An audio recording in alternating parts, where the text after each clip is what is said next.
అంబేద్కర్ కోనసీమ జిల్లా అమలాపురంలో నామినేషన్ దాఖలు చేశారు టీడీపీ అభ్యర్థి ఆనందరావు. ఈ కార్యక్రమానికి కార్యకర్తలు, కూటమి నాయకులు భారీగా తరలివచ్చి ఆనందరావుని గజమాలతో సత్కరించారు. రాష్ట్రంలో కూటమి నాయకులు ప్రచారంలో దూసుకుపోతున్నారన్నారు. నామినేషన్లో పాల్గొన్న నిమ్మకాయల చినరాజప్ప వైసీపీ ఓడిపోవాలి, రాష్ట్రం బాగుండాలని పవన్ కళ్యాణ్ ధ్యేయమని చెప్పారు.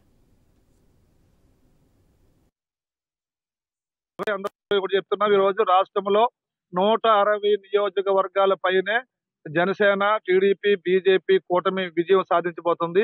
ఈ యొక్క ఉమ్మడి తూర్పుగోదావరి జిల్లాలో 19 నియోజకవర్గాలు కూడా ఈ కూటమి అభ్యర్థులే విజయం సాధిస్తారు.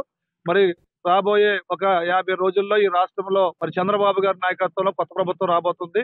ఈ దుర్మార్గమైన జగన్మోహన్ రెడ్డి పాలన అంతం కాబోతుందని తెలియజేసుకుంటూ, ఇప్పుడే మీరు చూశారు మరి స్వచ్ఛందంగా ప్రజలు వేలాదిగా వచ్చి కార్యక్రమంలో పాల్గొని ఇవాళ ఈ యొక్క ఎలాగైనా సరే ఈ రాష్ట్రం నుంచి ఈ దుష్ట పాలన తరిమి కొట్టడానికి సిద్ధంగా ఉన్న ప్రజలే వాళ్ళు ఇండికేషన్ ఇచ్చారు. అందుకే చెప్తున్నాం, తప్పనిసరిగా కూటమిదే విజయం.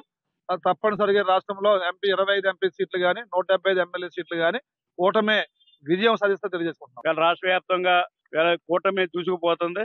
వీళ్ళు ఎక్కడికి వెళ్ళినా మరి తెలుగుదేశం పార్టీ గ్రామాలు తెలుగుదేశం పార్టీలో జాయిన్ అవ్వటం, అందరూ కూడా పూర్తి సపోర్ట్ చేయడం, ప్రచారానికి వెళ్ళినప్పుడు మరి వేలాది మంది కూడా రావటం ఇవన్నీ బ్రహ్మాండంగా జరుగుతున్నాయి.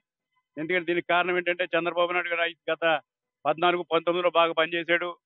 గత జగన్మోహన్ రెడ్డి గారు ముఖ్యమంత్రిగా మరి 5 సంవత్సరాలు కూడా మరి ఏమీ చేయకుండా, అభివృద్ధి చేయకుండా, సంక్షేమం చేయకుండా నాటకాలు ఆడి ఏదో అత్యాతనం ఇచ్చేతనం అని చెప్పాడు. ఎక్కడ కూడా పనులు జరగలేదు. అందరూ కూడా తెలుగుదేశం పార్టీకి కూటమికి ఓట్లు వేయడానికి సిద్ధంగా ఉన్నారు. చంద్రబాబు నాయుడు గారు, పవన్ కళ్యాణ్ గారు ఇద్దరు కూడా కలిసి పనిచేస్తున్నారు. ఇద్దరు కూడా ఇలా పవన్ కళ్యాణ్ గారు కూడా ఆయన దేశం ఒకటే, ఖచ్చితంగా జగన్మోహన్ రెడ్డి ఓడిపోవాలి, రాష్ట్రం బాగుపడాలని ఆలోచనతో ఉన్నారు.